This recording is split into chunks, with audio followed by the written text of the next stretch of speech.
Hola, ¿qué tal, amados hermanos? Muy buenas tardes. Les saluda Guido Castillo, de Preterismo Cronológico.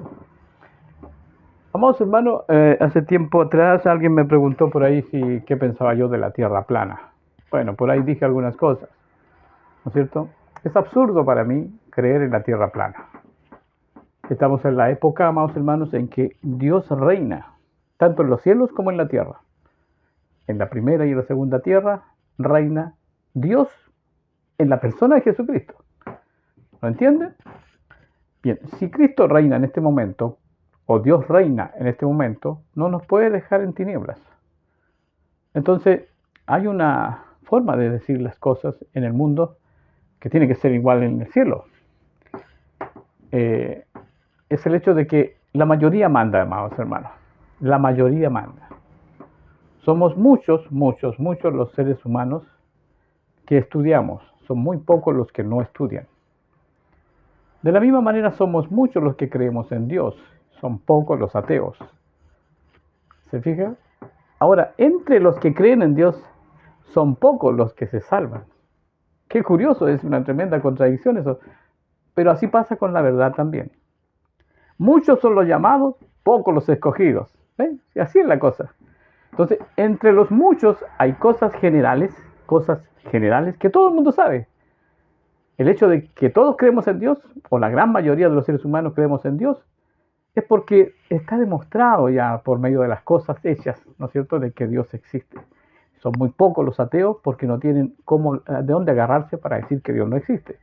Son pocos. Pero entre los muchos que creemos en Dios, pocos son los escogidos. Lo mismo pasa, como dije, en el conocimiento. Somos muchos los que nos decimos cristianos, pero son pocos los que realmente conocen el misterio, el secreto de Dios. Entonces, como son pocos, y en el mundo somos muchos los que sabemos que la Tierra es redonda, son pocos los que pueden confirmar que la Tierra es redonda. Unos podrían decir, que somos pocos los que creemos que la Tierra es plana, por lo tanto tenemos la razón. No, amados hermanos, en ese sentido no, porque cuando todas las cosas son obvias, es la mayoría la que manda. Cuando las cosas no son tan obvias, entonces ahí es donde existe el secreto revelado. Entonces ahí hay competencia. Entonces somos pocos los que podemos confirmar con certeza de que la Tierra es redonda, como también somos pocos, o son pocos, los que pueden decir que la Tierra es plana. Pero hay cosas que se caen de cajón. Se caen de cajón. La Escritura dice en Isaías que la redondez del mundo, o el círculo de la Tierra, círculo es porque es redonda. Y es redonda porque vista de cualquier parte donde el ángel estaba en ese momento, cuando se lo dijo al hombre, la veía circular. O sea, veía el círculo, veía la superficie de la Tierra. De donde quiere que se mire un planeta o un astro, es circular, porque es redonda. O sea, cuando tú miras un plano en biplano, que es en dos dimensiones, tú ves un círculo, ves toda la periferia. Por eso el círculo es la periferia. Pero tú no puedes desde lejos decir que es redonda o que es esférica. Tienes que ir a confirmar si a los 90 grados, mirado desde 90 grados, sigue siendo el círculo. Entonces confirmas que es redonda. Y eso pasa con el planeta Tierra. Cuando los hombres salen, porque a los astronautas salen, ¿no es cierto?, siempre ven el círculo. Eso es lo que está diciendo el ángel que le revela, o Dios le revela a Isaías. La redondez del mundo, ¿no es cierto?, o el círculo de la Tierra.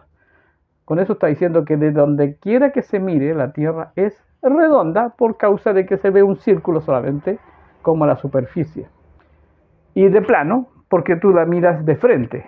Y de donde quiera que la miras, ves solo un plano. Así que la Tierra es plana visualmente, porque se ve solamente su cara de donde quiera que la veas. De arriba, de abajo, del centro, de adentro. Es decir, de 4 puntos cardinales.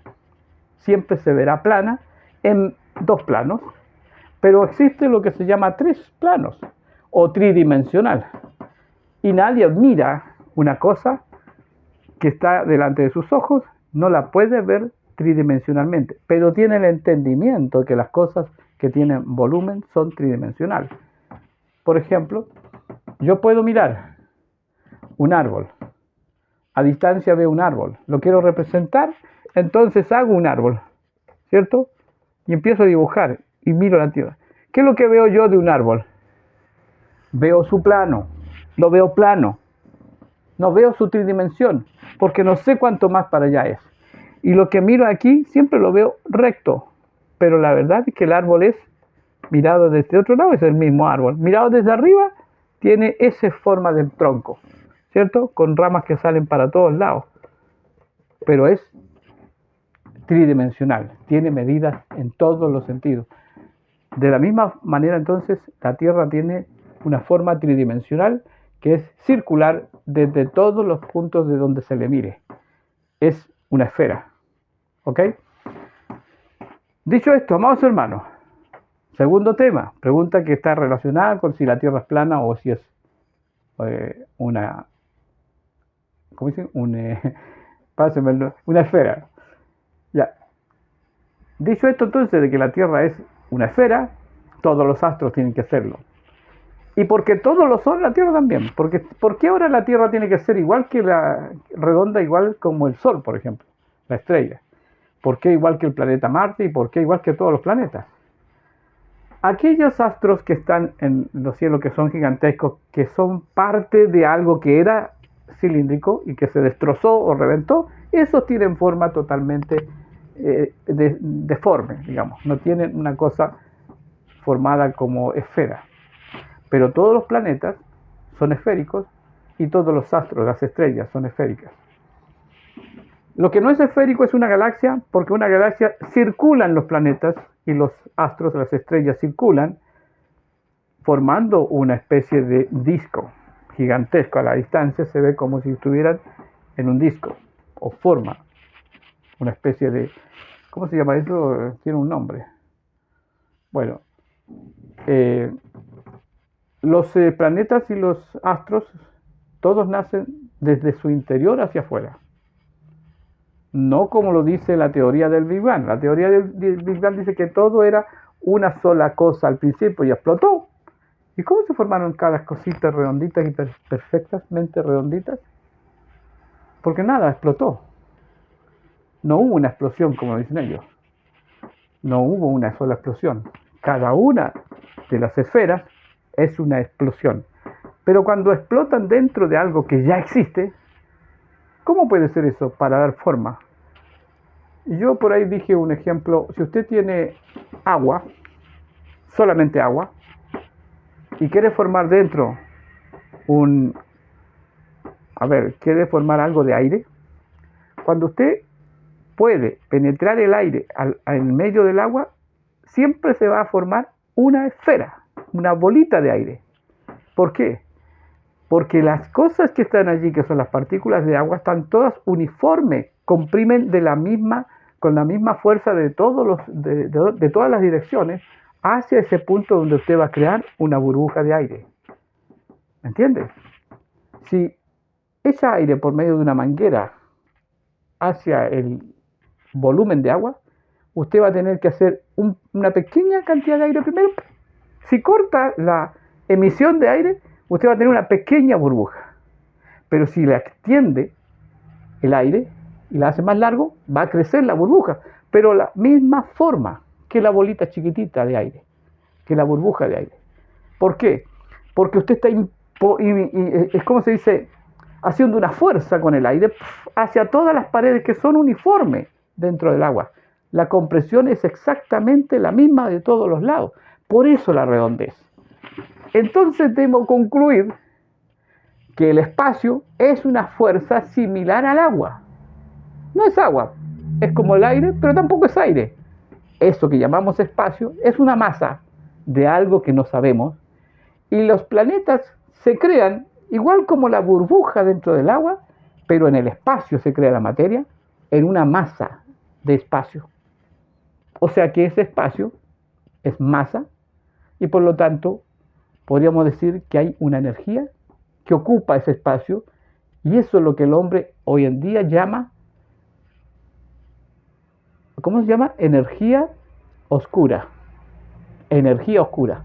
¿Y por qué le llama energía oscura? Porque no se ve, pero se entiende que existe y que por eso se mueve dentro de eso un planeta.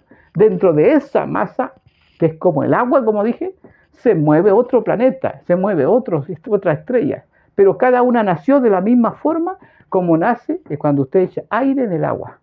Si echa más aire, más grande será la esfera, pero será exactamente redonda porque está comprimida por todos lados por el agua. En el espacio exactamente lo mismo. Por eso todos los astros son redondos, porque nacen desde un punto donde la energía se concentra. La energía viene del espacio, se concentra, hace una especie de, ¿cómo se llama eso?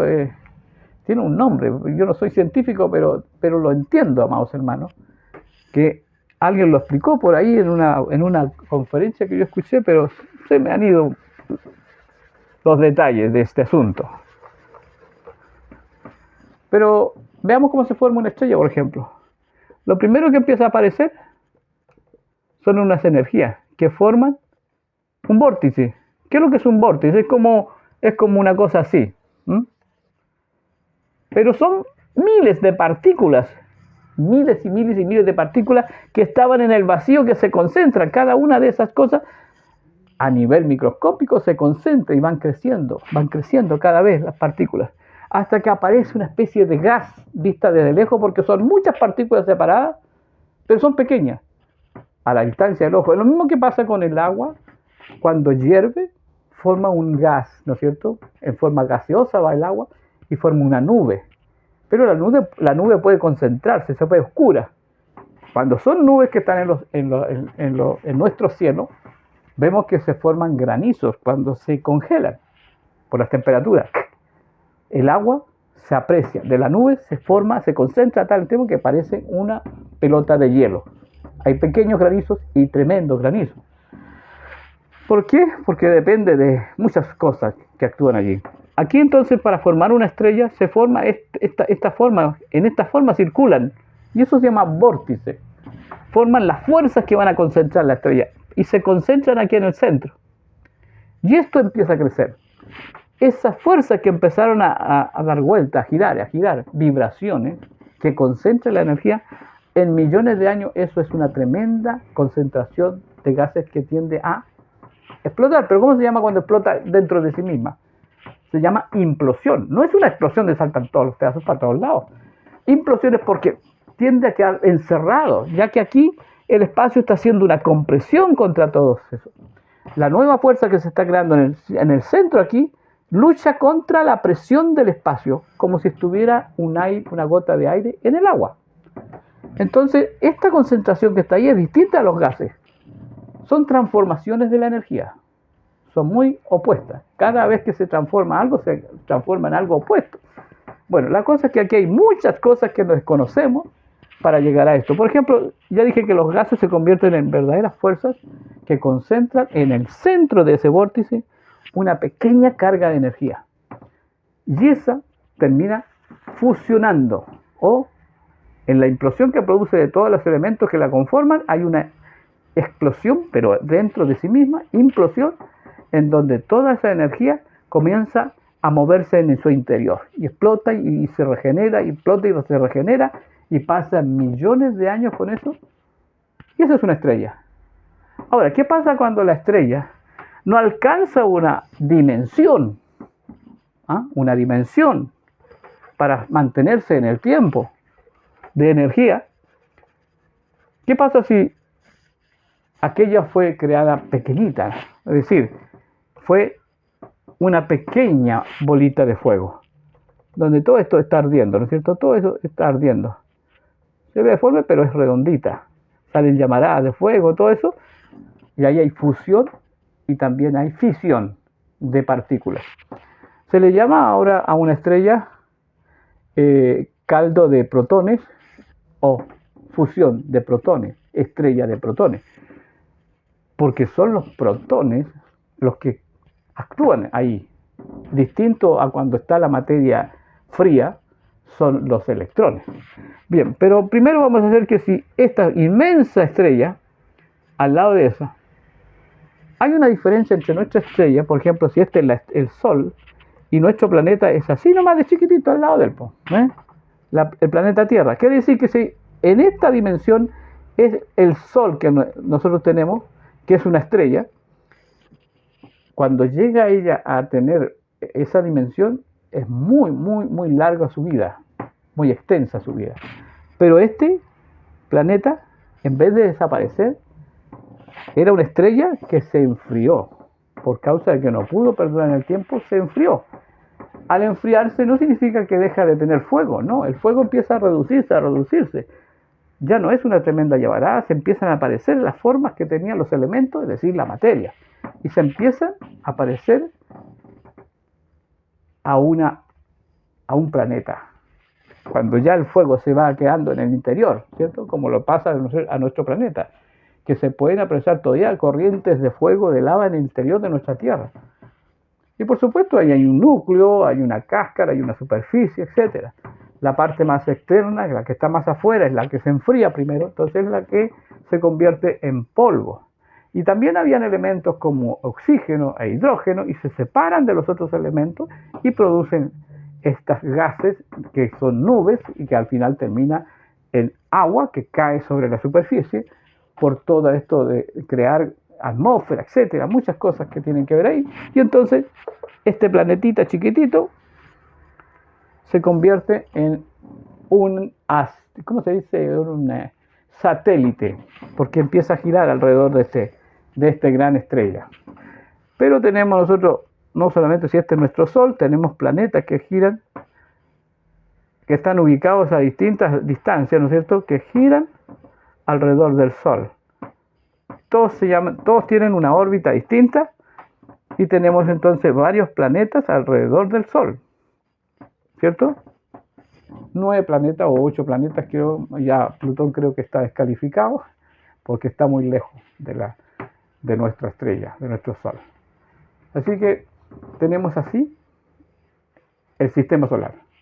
Y sistemas solares hay muchos, porque hay muchas estrellas. Entonces, amados hermanos, la Tierra es redonda, ¿ok?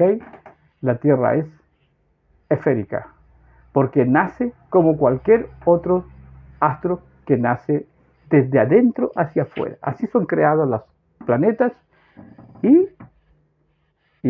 las estrellas, ¿ok? Bien, eso es con respecto a un tema. Vamos a conversar de otro tema en otro video.